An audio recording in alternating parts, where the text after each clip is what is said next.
மகளிரணி நிர்வாகிகளுக்கும் இளைஞரணி பொறுப்பாளர்களுக்கும்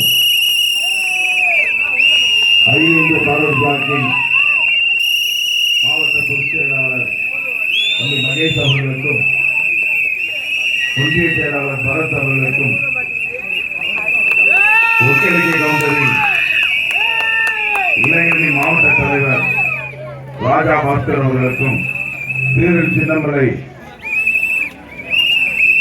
பேரவையின் மாவட்ட பொறுப்பாளர் ராஜா அவர்களுக்கும்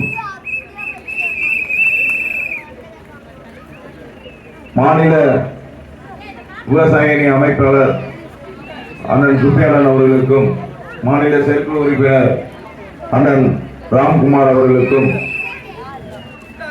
வரி வந்திருக்கக்கூடிய ஏனைய அத்தனை பொறுப்பாளர்களுக்கு என்னுடைய நெஞ்சாத நன்றிகளை வாழ்த்துக்களையும் தெரிவித்துக் கொண்டு 2026 ஆண்டு தேர்தலானது ஒரு மாற்றத்துக்கான தேர்தலாக 50 ஆண்டு கால தமிழக அரசியல் வரலாற்றிலே ஒரு மிகப்பெரிய ஒரு அரசியல் மாற்றத்தை ஏற்படுத்தக்கூடிய தேர்தலாக அமைய இருக்கிறது. புரட்சி தலைவர் எம்ஜிஆர் அவர்களுக்கு பின்பு இன்று தமிழக அரசியலே மிகப்பெரிய ஒரு மாற்றத்தை கொண்டு வர நம்முடைய தளபதி விஜய் அவர்கள் வருகை புரிந்திருக்கின்றார். இன்று தமிழகமே நம்முடைய தளபதி விஜயை நோக்கி திரும்பியிருக்கிறது. இன்று பத்திரிகையாளர்கள், ஊடகவியலாளர்கள் அத்தனை பேர்களும் தமிழகத்தின் எந்த மாதிரியான ஒரு மாற்றம் வரப்போகிறது என்று எதிர்பார்த்துக் கொண்டிருக்கிறார்கள். தமிழகத்திலே 50 ஆண்டு கால திராவிட ஆட்சியில் எந்த ஒரு மாற்றமும் இல்லை.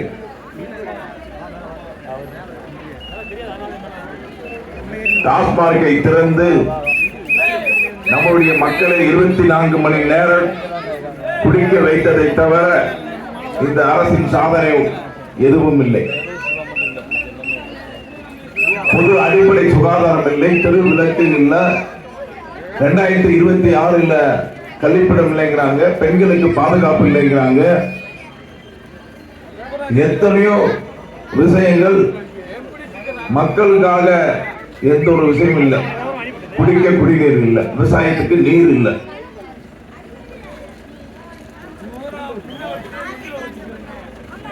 டாஸ்மார்க்னால எத்தனையோ இளம் விதவைகள் தமிழ்நாட்டில் அதிகமாயிட்டாங்க. இன்னமும் இது போன்ற ஆட்சி நடந்தால் தமிழக மக்களை காக்க முடியாது என்ற சூழ்நிலையில தன்னுடைய கோடான கோடி வருமானத்தை விட்டுவிட்டு என்னை இந்த உயரத்தில் உட்கார வைத்த மக்கள், தமிழக மக்கள், அந்த மக்களுக்கு நான் நல்லது செய்ய நான் வாழேன் அப்படின்னு வந்த தலைவர் நம்முடைய தளபதி விஜய் அவர்கள்.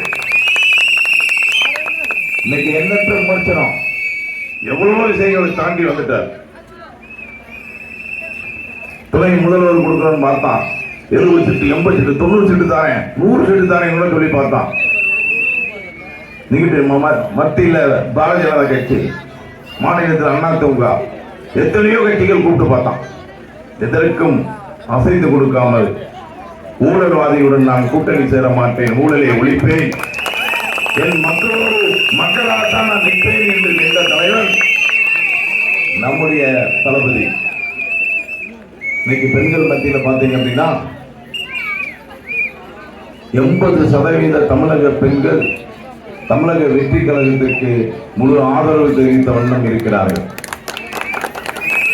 இன்னைக்கு மாற்றம் இருக்கு. நான் பத்திரிகையில் ஊடகத்தெல்லாம் பேட்டி கொடுக்குறப்பெல்லாம் சொல்றேன், தமிழக வெற்றி கழகத்தை நீங்க ரசிகர் கூட்டம் மட்டும் நினைச்சிடாதீங்க. உள்ளுக்குள்ள தளபதி சொன்ன மாதிரி ஒவ்வொரு வீட்டிலும் நான் இருப்பேன்னு சொன்ன மாதிரி ஒவ்வொரு வீட்டிலும் அவர் இருக்காரு. நாங்கள் வீடு வீடா சென்று அம்மா சட்டமன்ற தொகுதியில 2,55,000 வாக்காளர்கள் நாங்கள் சந்தித்த போது இதுக்குத்தான் நாங்கள் காத்திருந்தோம் என்பதை போல ஒவ்வொரு மக்களும் காத்திருக்கிறார்கள் ஏப்ரல் 23ஆம் தேதிக்காக. வெறி உண்டு காத்திருக்கிறார்கள். ஏப்ரல் 23ஆம் தேதி எப்ப வரும் எப்ப வரும் எப்ப வரும் சொல்லி வெறி உண்டு காத்திருக்கிறார்கள் மக்கள். இந்த தேர்தல் சாதாரணமாக அமைய போவது இல்லை.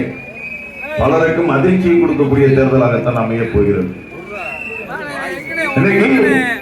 பாத்தீங்க அப்படின்னா நம்ம வீட்டுல நம்முடைய குழந்தைங்க ஓட்டு போடக்கூடிய வயதுக்கு கீழே இருக்கக்கூடிய குழந்தைகள் எல்லாம், நீ விசிலுக்கு ஓட்டு போடணுமா, அப்பா நீ விசிலுக்கு ஓட்டு போடணும், அம்மா விசிலுக்கு ஓட்டு போடணும் அப்படின்னு பள்ளிக்கூடத்துக்கு போற குழந்தைங்க எல்லாமே நீ விசிலுக்கு ஓட்டு போடணும் விசிலுக்கு ஓட்டு போடணும்னு சொல்றாங்க.